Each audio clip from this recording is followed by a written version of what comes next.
Pagod na humiga si Jamila sa malambot na kutsyon. Tapos na ang maghapong photoshoot. Kinagabihan ay libre na siyang gawin ang nais niya. Ang ibang mga kasamahan niya ay piniling magpunta sa isang bar pagkatapos nilang maghapunan sa restaurant ng hotel na kanilang tinutuluyan. Pinili lang niyang magpahinga. She felt dead tired. Parang hindi niya kakayanin na makipagsosyalan pa. Sa gitna ng katahimikan ng paligid ay inatake na naman siya ng lungkot, panghihinayang at pagsisisi. She also couldn't help but wonder about her baby. Tiyak na lumaki na ito mula nang iwan niya ito. Soon he would be walking and talking, milestones she would not be able to witness. I can't take this anymore. Napabangon siya mula sa kinahihigaan. The decision to came back the reclaim Brennan didn't just come out of the blue. Matagal nang nagugumit in sa isip niya. Sapilitan lang niyang itinataboy iyon dahil bukod sa paniniwala na kapwa makakabuti para sa kanilang maginang pagtira nito sa poder ng ama nito, ay batid niyang malabong ibigay uli ni Julius sa kanyang bata.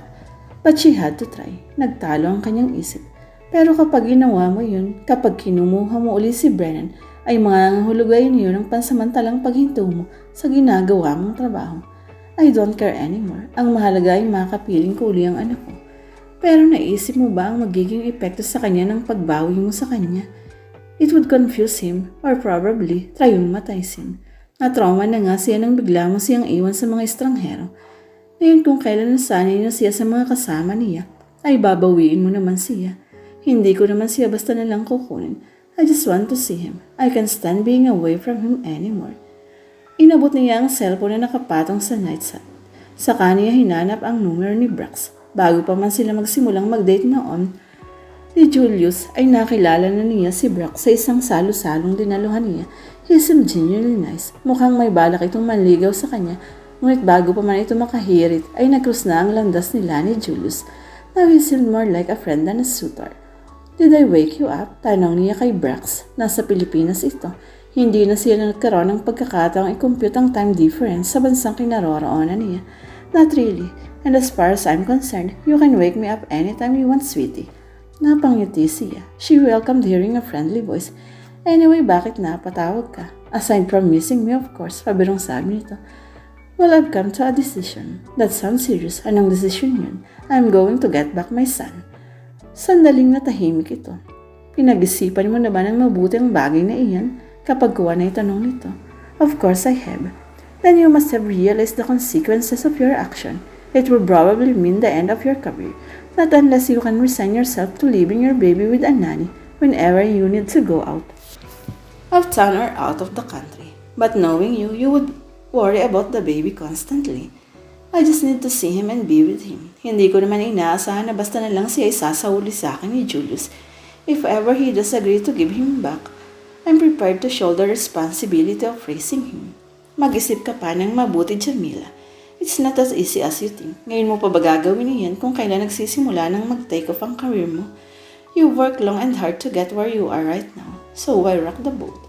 Hindi ka ina kaya hindi mo ko naiintindihan. I love my son and I dreadfully regret being so blinded by my anger and ambition that I abandoned him. Siguro nga hindi ko magagawang itindihin ang dahilan mo. I also would like to reiterate my objection to your decision. Pero sino ba naman ako para pangunahan ka sa pagpapasya sa mga bagay na sin-personal niya? It's your life, so I'd say whatever your heart and mind dictate, go for it. Thank you so much. Nagpaalam na si Reed. Nang ibaba niya ang auditibo ay magana ang kanyang pakiramdam. Sa kauna-unahang pagkakataon mula nang magkahiwalay sila ni Brennan ay nabawasan ang kahungkagang nananahan sa kanyang puso.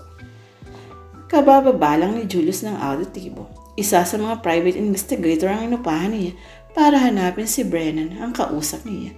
Nag-report lang ito tungkol sa isang lead na sinusubaybayan ito na wala naman palang kinahantungan. He sighed wearily. Nangangalahati pa ng ang umaga pero pakiramdam niya ay pagod na siya. And to think that he hadn't done much work anyway. Mula nang mawala ang kanyang anak ay hindi na siya masyadong makapag-concentrate sa pagpapatakbo ng Gallanes Group of Companies. Dati ay siya na ang namamalakan niyon pero napilitan uling pamunuan niyon ng kanyang mama na si Doña Griselda. After the disappearance of his son, he couldn't focus on the task of running the company. Sa pakikipag-ugnayan sa mga kinauukulan sa pagsubaybay niya sa sariling lead na buhos ang kanyang oras, Pumupunta-punta pa rin naman siya sa opisina, pero hindi nakapako sa mga tungkulin ni Ron ang kanyang isip. Hanggang kailan siya aasa na makikita pa niya ang kanyang anak. Maraming pagkakataong gusto na niyang sumuko, but if he gave up hope, he would be left. Ang masakla pa, napakikli ng panahong nakasama niya ang kanyang anak. Parang napakasamang biro ng tadhana na nadiskubre niyang tatay na. Pala siya pagkatapos ay bigla ring mawawala sa piling niyang anak. His thoughts turned to the baby's mother. At sa pananariwa ng alaala niya, sa araw na iniwan ni Jamila ang kanilang anak sa poder niya, ay agad na kumulo ang kanyang dugo. He left the baby and never looked back. Hindi ito nakipag-communicate sa kanya at hindi rin niya alam kung saan ito magtatagpuan, kaya malamang na hindi pa nito alam ang tungkol sa pagkawala ni Brennan. Ginamit na ng pamilya nila ang kanilang impluensya para huwag mas-sensational ang balita sa pagkawala nito. Iyon ay para mabawasan ang posibilidad na magkaroon ng sangkatutak na false lead. Hindi na rin siya nag-abalang hanapin si Jamila para ipaalam ang tungkol sa nangyari. He didn't think she deserved to know after she walked away from their baby's life. Kinusot-kusot niya ng kanyang mga daliri ang mga mata niya, saka siya umakamang aahon na mula sa kinauupuan. That was when he heard the doorbell. Someone was at the gate. Kanina pa nakalis ang mama niya at ayon sa abot ng kanyang kalaman ay walang bisitang nakatakdang darating ng araw na iyon. But then there were always people dropping by. Bago siya makakilos ay nagmamadali nang lumabas ang isa sa kanilang mga katulong para alamin kung sino ang dumating. Pero ilang sandali lang ay bumalik din ito. O kanyang sino yung dumating? Tanong niya nang makita ang nakakunot ang noon ito. Senyorito, kayo po ang hinahanap. Ako? Sino raw? Babae po. Jamila Ortañez daw po ang pangalan niya. Hindi nila ang magiging reaksyon sa narinig. Hearing that Jamila was outside their yard was like having an old nightmare coming back to haunt him. What does she want? What the hell does she have to show her face here now? His hands clenched into a tight fist. Senyorito, papapasukin ko po ba siya? Ang tinig ng kanyang nagpanumbalik sa kanyang huwisa. O sige, he didn't know what to say to Jamila. Or to be exact, he had a lot to say, but he didn't know where to begin. Pigil ni Jamila ang hininga niya habang tinatanaw sa pagitan ng mga bakal na grills ang paglapit ng nakausap niyang katulong. Ayon dito ay nasa loob si Julius pero kailangang itanong muna ito sa lalaki kung may oras. Ba ito parang humarap sa bisita, lalo at ganong hindi niya inaasahan ito. Napansin niya nagbago ng patakaran sa pamamahay ng mga Galyanos ukol sa tamang paraan ng pakikitungo sa mga taong dumarating noon. Nung una siyang magpunta roon, noong dala niya si Brennan ay hindi siya nahirapang makapasok. Nang sinabi niyang si Julius ang sadya niya ay pinatuloy na siya, ngayon ay mukhang ini-screen na ang mga bisita. Tatanggapin ba siya ni Julius or would she be sent away without being given a chance to see her son? Hindi yata niya matitis na hindi makita ang anak pagkatapos niyang magbiyahe ng napakalayo. Mula sa Australia ay sumaglit lang siya sa tinutuluyan niya sa Maynila bago tumuloy sa bahay ng mga Galyanos. Dahil sa pananabik na makita ang anak ay hindi siya masyadong nangimi sa napipintong pagharap nila ni Julius. Pero nang nasa labas na siya ng gate ng mga Galyanos ay saka nangatog ang mga tuhod niya. Well, the worst thing he could do is send me away without letting me to see Brennan. At hindi ko papapayagang mangyari iyon. Ma'am, tumuloy na po kayo. Hinihintay na po kayo ni Senyorito sa salas. Nagulat pa siya nang pagbuksan siya ng gate ng katulong. She fully expected to be sent away. Ngunitian niya ito, saka siya tumuloy na. At habang naglalakad siya papunta sa main door ay halos hindi siya makakabang dahil sa panginginig ng kalamnan niya. Nadatnan niyang nakatanaw sa malaking bintana si Julius. Nakatalikod dito sa pinto. Hindi tuloy niya mawari kung alam ba nitong nakapasok na siya sa bahay. Julius, nag-stammer ang tawag niya rito. Come in, ay nito na natiling nakatungay sa labas ng bintana. Hesitantly, she stepped closer to him. I think you have an idea why I'm here, she said. Pumihit ito paharap sa kanya. No, I don't have an idea. Please enlighten me. Walang bahid na galit sa boses nito. Sa katunayan, napakakalmado niyon. Pero parang mas nakakatakot pa iyon kaysa kung magsisisigaw ito. Tungkol kay Brennan ang ipinunta ko rito.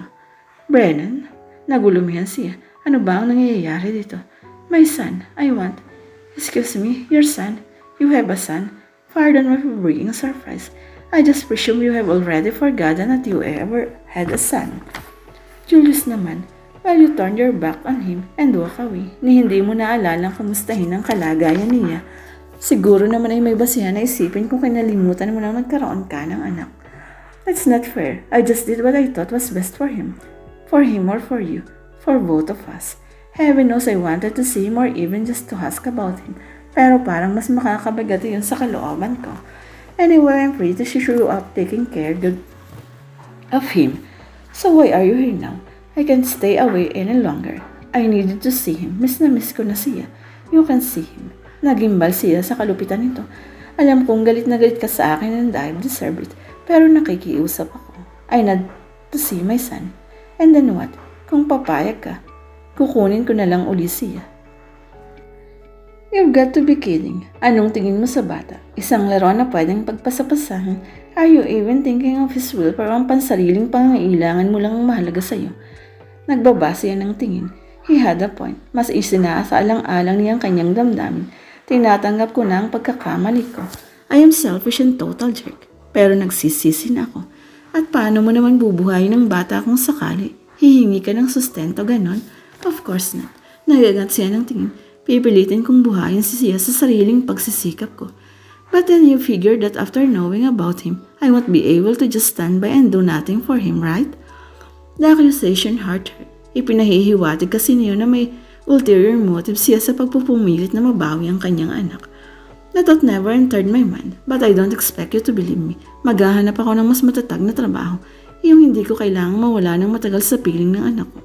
Palalakihin ko siya ng mabuti kahit hindi ako kasing yaman mo at ng pamilya mo. You see, he's my son. Dinala ko siya ng 9 na buwan sa sinapupunan ko at ako ang nagluwal sa kanya. And I love him so much. Please, Julius, just let me see him. You can't have him, Jamila. At the very least, let me see him on a regular basis. Kahit iyon ay tatanggapin na niya. Bago pa man kasi siya magpunta sa bahay na yun ay nakahanda na siya sa malaking posibilidad na hindi pumayag si Julius na bawiin niya ulit si Brennan. She was willing to compromise at hindi lang niya matatanggap ay ang huwag ipakita sa kanya ang bata. That won't happen, Julius said. How can you be so cruel? She exclaimed. Believe me, cruelty has nothing to do with it. Natigilan siya. There was something in his voice that caught her attention. Parang may pinapasa nito na napakabigat na bagay. Anong ibig mong sabihin? Halos hindi magawang lumabas ng boses niya mula sa kanyang lalamon. You can see Brennan because he is not here. Nasaan siya? I have no idea. Ganting tanong nito. Wala nang nasagap na kahit anong balita. Nan, nagsimula na siyang mabahala. He's gone. He was kidnapped over a month ago and up to now, the authorities have no lead as to who took him and where he is. Is this your idea of a sick joke? This belief was Jamila's first reaction. And how she was just being cruel. Para sa kanya ay mas madaling tanggapin niyon kaysa ipinahayag nito. Sana nga ay nagbibiro lang ako. Ani Julius, base sa himig nito ay nahinunayan niyang totoong sinabi ito. Pero paano nangyari yun? Bakit iyon nangyari? I've asked the same question myself over and over again, but I have no answer. Tell me how it happened. Hindi agad ito nagsalita. Ang akala nga niya ay babaliwalain nito ang pakiusap niya. And then haltingly, he told her about the day they discovered the baby was missing. Ayon kay Julius, pinapaarawan sa hardin si Brennan habang nasa stroller ito nang kailangang pumasok ng yaya nito sa bahay. Sinabihan daw ng yaya nito ang isa pang katulong na nagdidilig ng mga halaman na tingnan ito. Subalit nang bumalik ang yaya nito ay wala na sa stroller ang bata. Ang dahilan naman ng katulong na binili na ito ay natuon masyadong atensyon nito sa ginagawang trabaho kaya hindi nito nagawang silipin ang bata. Everything happened too fast, he said. Nagkagulo raw sa bahay ng mga Gallianos. Inimbestigahan ang lahat ng mga katulong, particular ng yaya ni Brennan at ang katulong na pinag-iwanan dito. Pero ni isa sa mga yun ay hindi kinakitaan ang ebidensyang may kinalaman ng mga ito sa pagkawala ng bata. Pinalitan ng dating mga katulong. Nang umalis ang mga ito ay pinasubaybayan ng mga ito sa private investigator sa pagbabakas sakaling may magdadala sa mga Gallianos ng kaalaman tungkol sa kinaroroonan ni Brennan. But this was all in vain.